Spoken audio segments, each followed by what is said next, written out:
Today on the Comic Book Show, Comicfest, Demolition Man.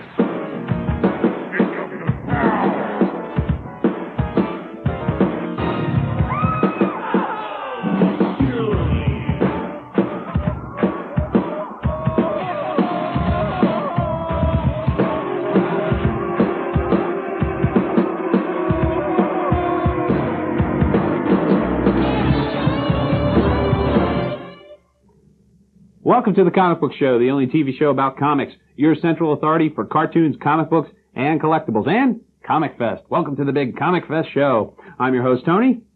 And I'm Nikki, Tony's co-host. And this is show number 5, October 30th, 1993. Let's get right into the super movie. Today's super movie is Demolition Man, Fly vs. Night. Here's some clips. Maniac is imminent. Request advice. With a firm tone of voice, demand Maniac lie down with hands behind back. Simon Phoenix, lie down with your hands behind your back.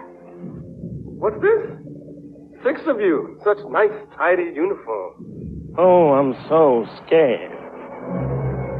What, you guys don't have sarcasm anymore? Maniac has responded with a scornful remark. Approach and repeat ultimatum in an even firmer tone of voice. Add the words, or else. Simon Phoenix, lie down on the ground, or else. Demolition Man, for me, was a fantastic movie. I mean, honestly, I have not seen a movie this good since Cameron's Terminator 2. I mean, Snipes had the best lines, the funniest jokes, that he was still this real bad, evil guy, and Sylvester Stallone was just so good in this movie, so tough. Hey. You just like his butt. I mean, I like Snipes too. I think he really stole the movie. He was the funniest thing in this movie. I think Stallone was his typical grim self, sort of moping around the movie, not really doing anything different that I've seen from him. Sylvester Stallone, I don't know. His fight scenes are always the same. The bad guy beats the hell out of him, and then at the last 2 seconds of the fight, he somehow turns around and beats him. There was also plot holes in this movie that you could drive a truck through, but it's entertaining enough that you can pretty much ignore them. So let's rate this sucker on the Mighty Meter. The Mighty Meter rates things from 1 to 5, 5 being mighty good and 1 being mighty lousy. I'm going to give Demolition Man 4.5. I'll give it a 4.5 too, only because they never did explain how the 3 seashells work. I can't believe you compared it to Terminator 2, which on my scale would rate like a 9. If you want to talk about holes in the plot, watch Terminator 2. Oh, please. I don't even want to get into the Terminator argument. The whole time travel thing makes my head explode. Let's get into the Comicfest footage. That's what this show is all about, Comicfest. We went to Comicfest. We interviewed just about everybody there. We've got great interviews with comic book artists, celebrities, beautiful women in tight outfits. Kyle from Image Comics. Kyle from Image Comics. And here it is.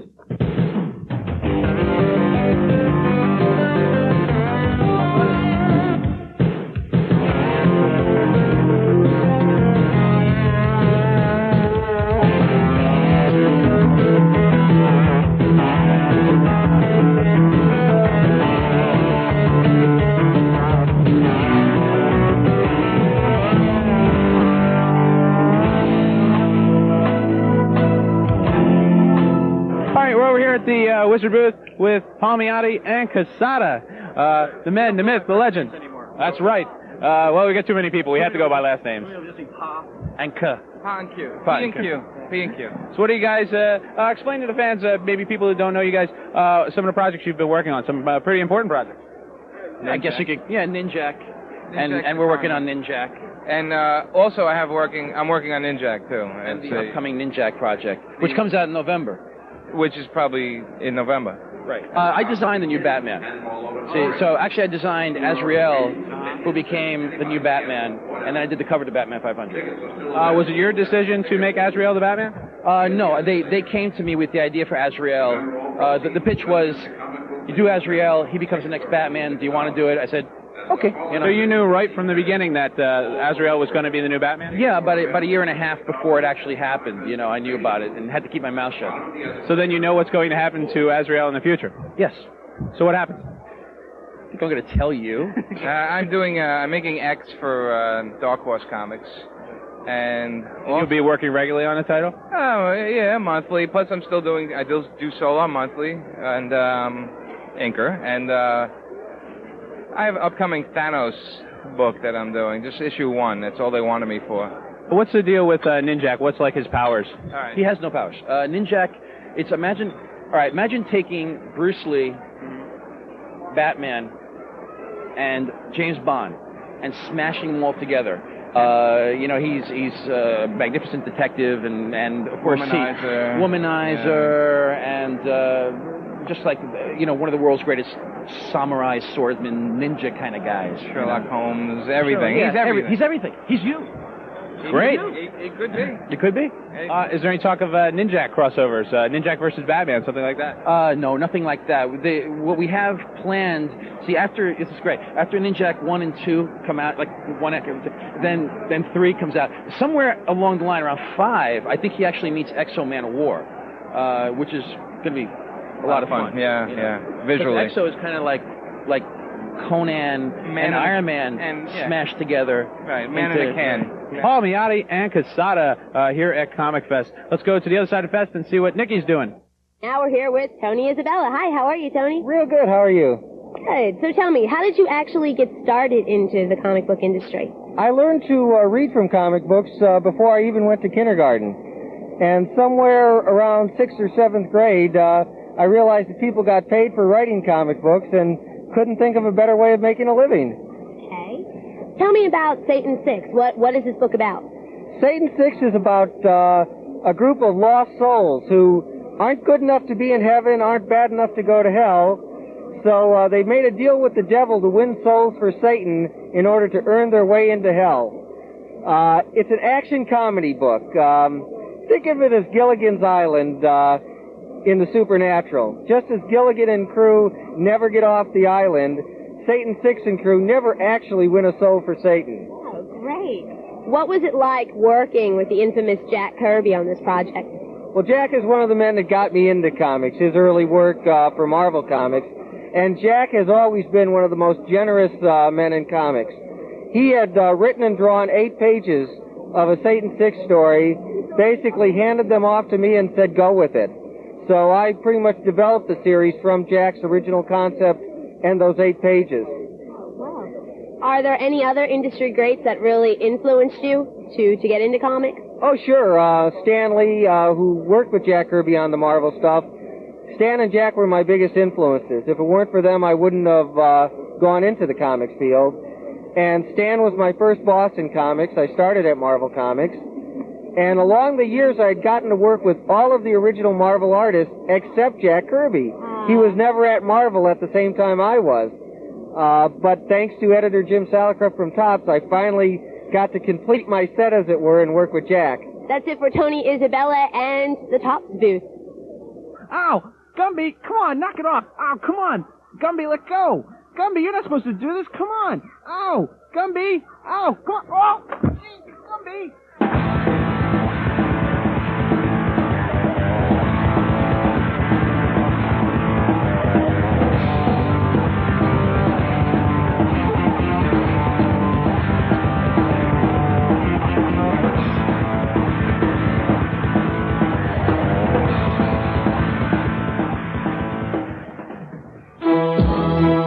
You've got to fight hate. You've got to make a stand. That's what the X-Men are all about. Man or mutant, it's all the same. The fight against evil. Marvel Comics X-Men, today's most popular superheroes. Saturday morning's hottest TV show. And America's favorite comic book. Marvel Comics X-Men. Head-banging, pulse-racing action. Isn't it time to see what the shouting's all about? Available at Amazing Comics, 928 Fitzwater in Philadelphia. Hey, where do you race? Golden Hobbies, the place to race on Ariel Road in Pine Hill. Radio-controlled cars and trucks is just the beginning. Indoor and outdoor tracks, radio-controlled cars and accessories, parts and servicing, weekly races, monthly and annual championships. Bring the family. Golden Hobbies is the place to race. Mention this ad and register to win a radio-controlled car. For the best selection in mainstream and independent comics, visit the Comic Collection on Bustleton Avenue and Street Road in Feasterville. We have the largest backstock variety in the area, reliable subscription service, used and new compact discs, and a full range of comic-related merchandise. Our courteous staff is available to answer all of your questions. Mention this comic book show ad and first-time customers receive a free issue of Legends of the Dark Knight. That's the Comic Collection in Feasterville for the serious comic book collector. DC. Incredible. Action. Astonishing. Adventure. The coolest heroes. The hottest heroines. And the most outrageous villains. Too tough for TV. In the universe. These ain't your daddy's comic books, fanboy. The DC Comics. Available at Marvel Comics in Princeton and New Brunswick. Welcome back to the comic book show. Thanks for waiting. Now we are here with Norm Brayfogle, famous right now for Prime from Malibu. How you doing, Norm? I'm doing pretty good. Great. Now tell me about Prime, what you're doing for Malibu. What's this all about? It looks great and great story. I guess Prime could best be described as a modern-day Captain Marvel, or Captain, the guy that said Shazam. Yeah, Captain Marvel.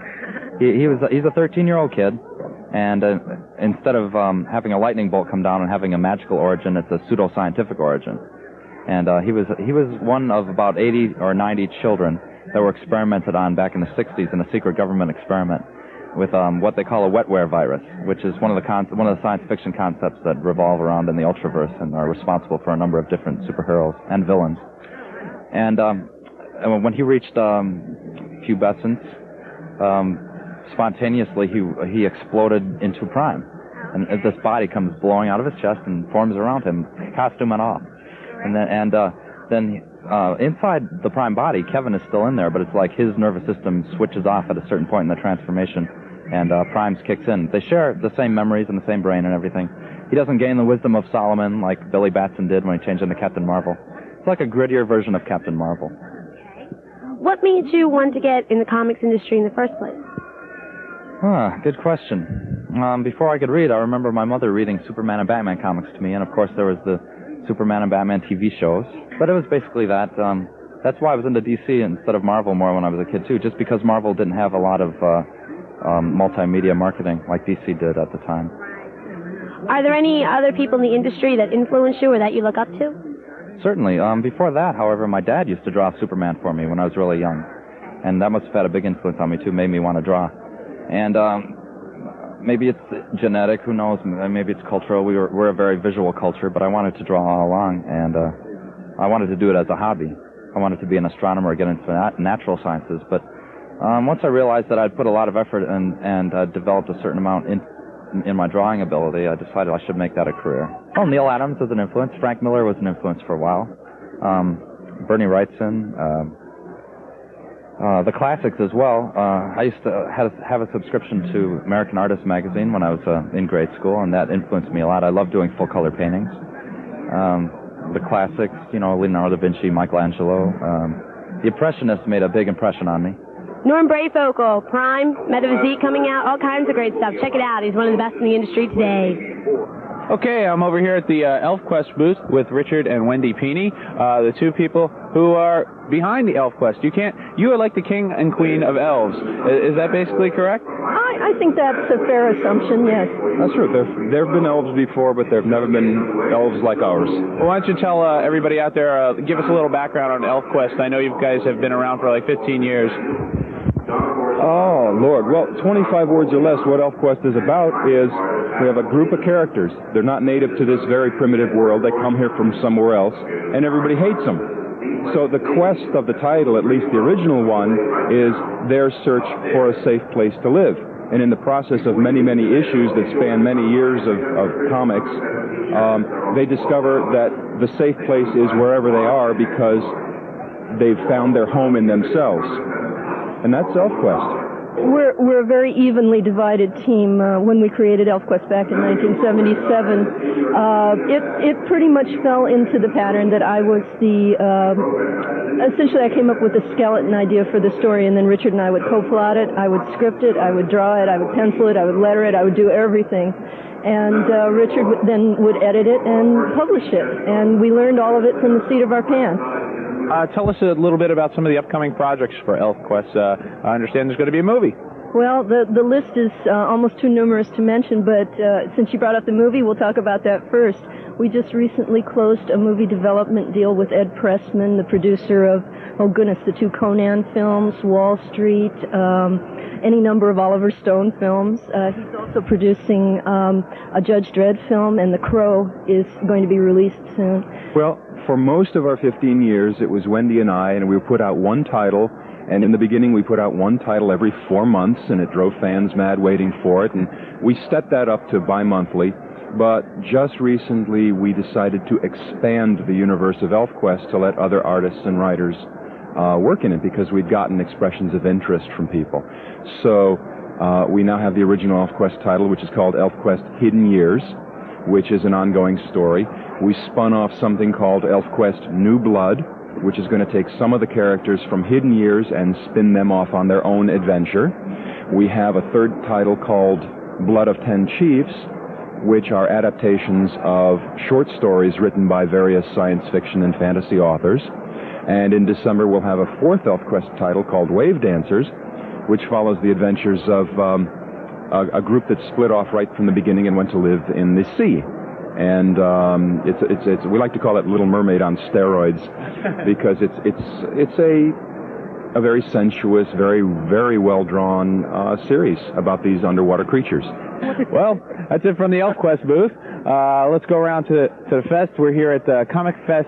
This is day 4. Day 4, day 5, I don't know. It's the last day, and I'm very tired. So let's go see what Nikki's doing.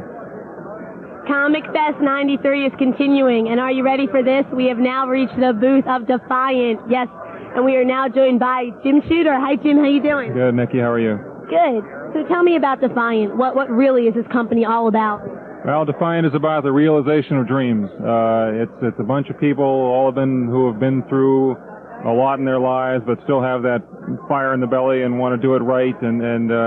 So it's a bunch of people who are old enough to know how to do it and young enough to still be able to do it. And we're really putting it together here and building a universe. Great. What do you think Defiant has to offer comic book readers that other companies don't? I think that we're the storytellers. I think that when I started my last company, the business had gone in the direction of just doing collectibles and holograms and stuff, and we started doing story again, because that's what all my training is, all my background is, and it was a success. And I think that with the same people have gathered again to build this company, and we've gotten even some more people who I think are the business's greatest storytellers, guys like Chris Claremont, Len Wein, Dave Cockrum, people who are franchise builders, people who build universes and build worlds and love to work in continuity with each other. And as far as I'm concerned, we're the team to beat. We have all the best storytellers in the business, and the best creators in the business, guys like Alan Weiss and guys like David Lapham and Jan Childress, who's here, who's working on The Good Guys with us, and an artist named Gray, who won't let me use his real name. But we have some great people, and I think it's all coming together. Great. What made you want to get started in comics in the first place? Well, when I was 13 years old, I needed to make some money, and they wouldn't give me a job at the steel mill, so I said, well, gee, what can I do? And I decided I could, I love comics, and maybe I could do a comic book that I could sell. And I did, and DC Comics bought it. I started writing Superman, and then learned from experts in the field, was taught by Mort Weisinger and Stan Lee, worked my way up through the business until I was editor-in-chief of Marvel, and then I started my own company, and now I started this company. There's a little bit of controversy about Warriors of Plasma. Any comments about this lawsuit thing that Marvel Comics seems to be real happy to publicize about lately? Well, we were sued by Marvel. They said that they had a character called Plasma, which hasn't seen print yet, and they sued us that we were infringing on their name. In fact, we got the verdict last week, and the verdict is we win. Marvel was slammed down on every point. The judge found in our favor on every single point, and when he was all done reading his verdict, he said to their lawyer, "Haven't we had about enough of this?" I said, "Yes." So as far as I'm concerned, goodness and virtue triumph again. Well, that's it for Defiant. They're victorious. Come check this stuff out. Jim Shooter, Nikki, Comicfest 93. Hi from the Comicfest, and the Comic Book Show will be right back. The Comic Book Show is sponsored in part by Masterstroke Sports Cards and Comic Books in the Frankfurt Hall Family Fun Center in Philadelphia. Mention TCBS and receive 20% off purchases of $10 or more. Call 533-0443. The Comic Book Show gets all its costumes from Captain Costume, 412 White Horse Pike in Stratford, New Jersey. Call 609-783-9852. Captain Costume! Have you called Bill Cole Enterprises yet? Have you? You have not? Well, you better call them, because they make Mylar Snugs and comic book preservation supplies. Bill Cole Enterprises. These are the same people that supply the Library of Congress and the National Archives. They don't mess around. They keep the Bill of Rights, the Constitution, the Declaration of Independence fresh. Think of what they could do for your comic books. And not just Mylar Snugs. No. Acid-free backing boards, boxes, Mylites for every age of comic book. Everything is color-coded, so you don't get confused. Blue for Silver and Golden Age, black for current comics, and even purple for magazines. And now they have Mylar Snugs for ash cans. Will you listen to me? Ash cans! Bill Cole Enterprises, available at your local comic book store, or send away for their free catalog of preservation supplies. It's free. You just have to write them a letter. Bill Cole Enterprises, P.O. Box 60, Department CD, Randolph, Massachusetts, 023680060. Or to place an order, call 617-986-2653. Bill Cole Enterprises. Ask for them. Ask for them. By name. You gotta fight hate. You gotta make a stand. That's what the X-Men are all about. Man or mutant, it's all the same. The fight against evil. Marvel Comics X-Men, today's most popular superheroes. Saturday morning's hottest TV show. And America's favorite comic books. Marvel Comics X-Men. Head-banging, pulse-racing action. Isn't it time to see what the shouting's all about? Available at Amazing Comics, 928 Fitzwater in Philadelphia. Welcome back to the Comic Book Show. All right, we're sitting in the Batmobile now. We're going to give you a little tour. This is the original Batmobile. It was salvaged from a junkyard and all refurbished. You can see some of the cool things they have in the car. That's the turn button that used to turn the car completely around. Smoke bomb, of course, the anti-theft device, which I believe was the ejection seat. Some other buttons here. You got like a speed racer thing going on the steering wheel, which is kind of cool. See if the horn works? No. Batman's got to fix his horn. EMG lights, nail spread, oil squirt. Oh, and we even got like a cassette radio in here, so Batman could listen to some tunes. What do you got on your side of the car, Nick? Over on Robin's side of the car, we have the bat screen, missing bat phone, a really cool radar scope. Looks like a LR left-right turn signal type thing. It kind of looks like an ashtray, a hazard light, and a really cool mat down here with a fluorescent orange bat. It's really cool. And you can see in the back that Batman had Kenwood speakers, so Batman really know how to listen to some tunes if he wanted to. Let's swing around the back. We can show that neat rocket part, and I'll see if I can get the thing to ignite. I don't think there's any gas in this thing. That's it for the Batmobile. Let's walk around the fest and check out some other stuff. Comicfest 93 had something to offer everyone this year. Mark Schultz, the creator of Cadillacs and Dinosaurs, held a speech. Scott McCloud, the author of Understanding Comics, had his seminar. Harlan Ellison gave a speech to benefit the Comic Book Legal Defense Fund. And Jim Shooter held a seminar on how to create your own comic book, which also benefited the Comic Book Legal Defense Fund. Malibu hosted a casino night for its VIP guests and retailers. But the two biggest events of the Comic Fest were the Wizard Awards, which honored industry professionals, and the debate between Spawn's creator Todd McFarlane and writer Peter David. There's a good reason that Todd is wearing a towel. Well, that's right. Comicfest 93 on the Mighty Meter. The Mighty Meter rates things from 1 to 5, and I'm going to give Comicfest a 4.5 only because parking was a nightmare. It was my first big fest. I enjoyed it.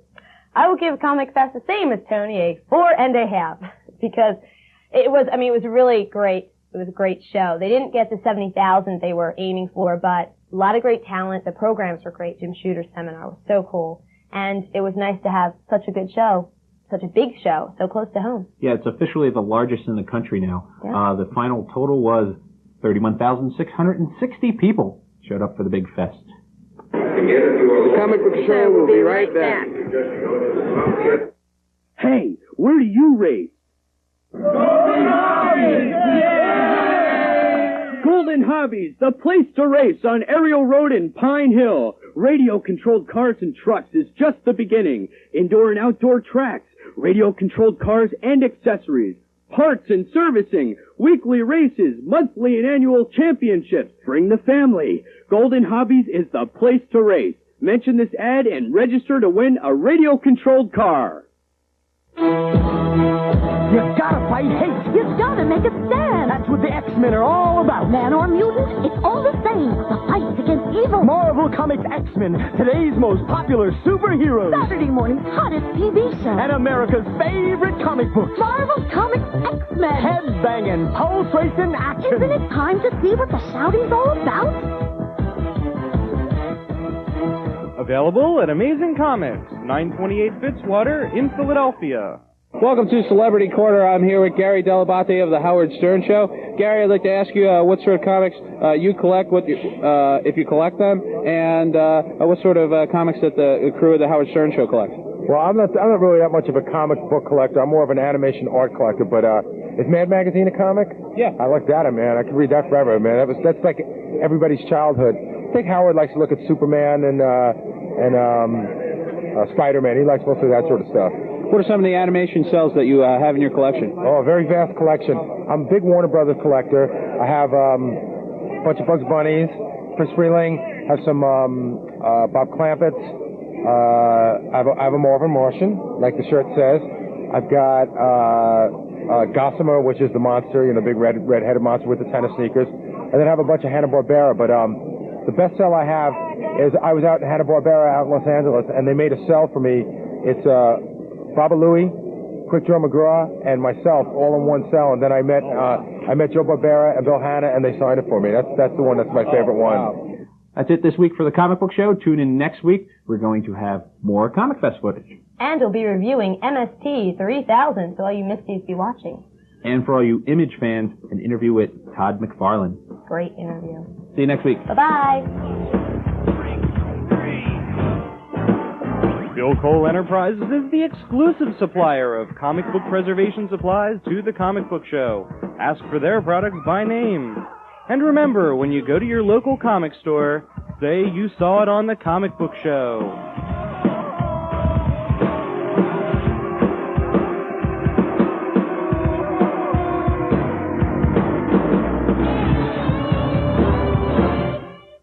Oh, my God, this Comic Fest is killing me. I'm so tired. Wait a minute. Where's the equipment? Gary! Hold on, I'm coming, Bob.